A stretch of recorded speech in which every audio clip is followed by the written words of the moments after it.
From Studio 3 at Buzz TV, it's The Horse's Mouth with Tom McManus.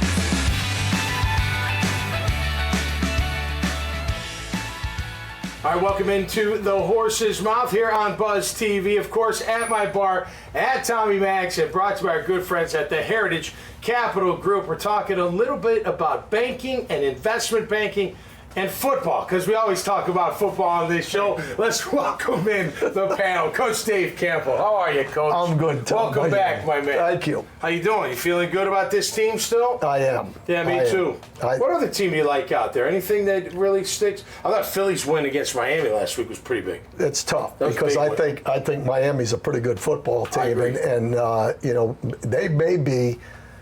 You know, it's Kansas City and them in the AFC right now, and the Jags. That's right. You know, this is the first time that this way in a while. So, you know, that was a big one. I like Philadelphia.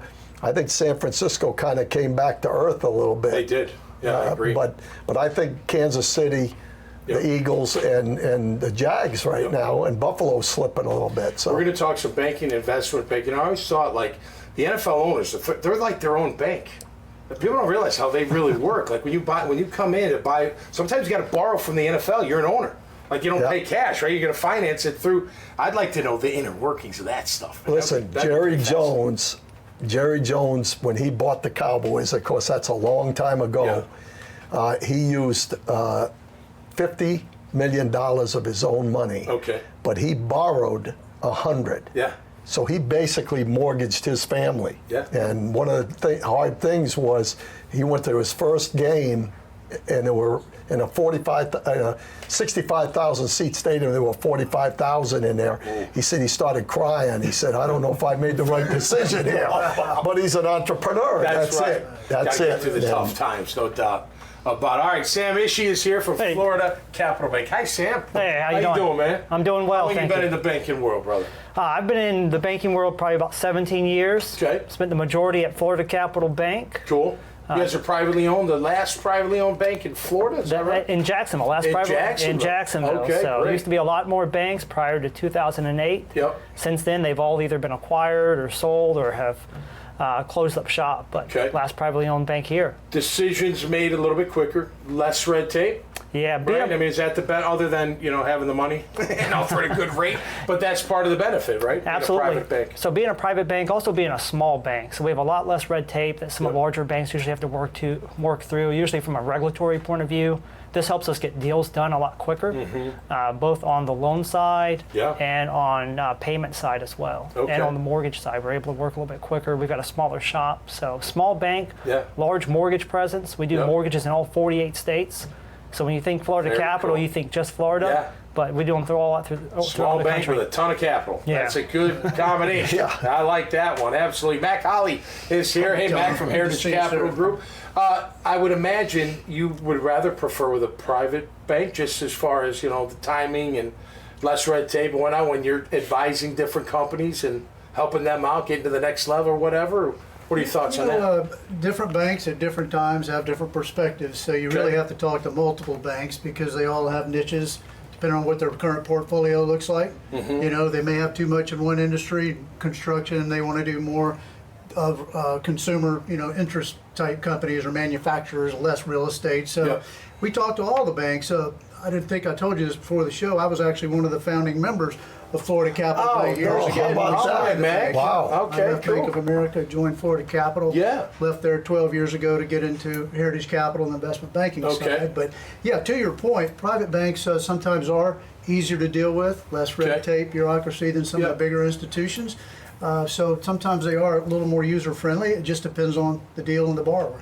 So if someone's watching this show and they're like, well, what's the difference between investment banking and traditional banking? What's a layman's 30,000-foot view? So Sure. Us bartenders can most figure people that know out. what traditional banks are, right? They have a bank, they deposit money there.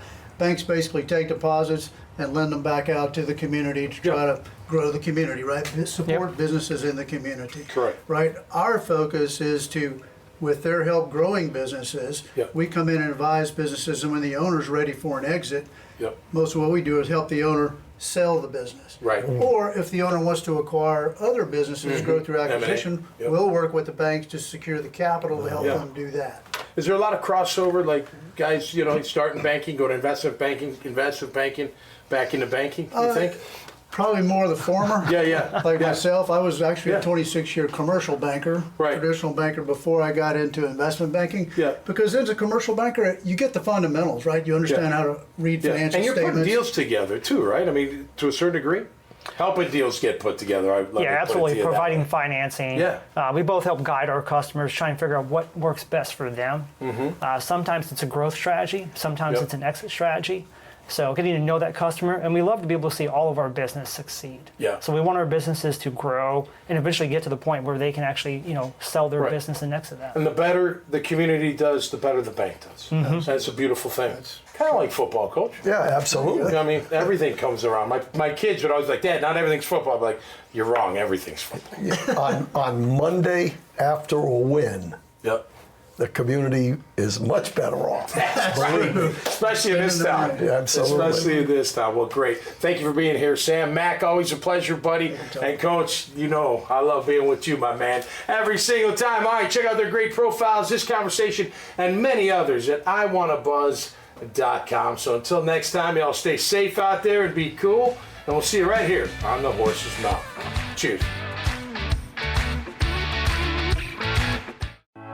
The team at Heritage Capital Group is special because it's a collection of people across the spectrum. We have people who have been in the shoes of owners that are looking to buy and sell, and professionals that have executed transactions helping buy and sell companies for decades. I think when you talk to us, see what our experience is, see what our skills are, see the reach that we have, you'll be very happy with the recommendation.